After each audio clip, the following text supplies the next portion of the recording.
ایبټ آباد کې چې د لیډي ډاکټرې په اغوا او په قتل کې کوم مرکزي ملزم و هغه په پولیس مقابله کې د خپلو ملګرو نه لګېدلی دی او مړ دی. د دې واقعې تفصیل څه داسې و چې په 4 دسمبر باندې د ایبټ آباد نه ډاکټر وردا دا د هسپتال نه راتله او بیا لاپته شوې وه.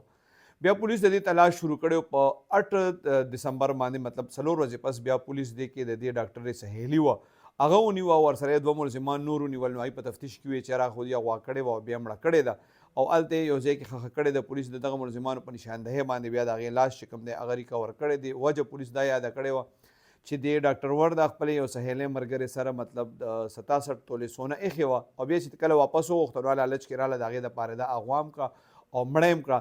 دې ملزمانو په تفتیش کې ویلي چې د دې کیس مرکزي ملزم چې کوم دی شمریز هغه او د هغه اغوا کړی هم هغه وه او قتل کړی هم هغه وه.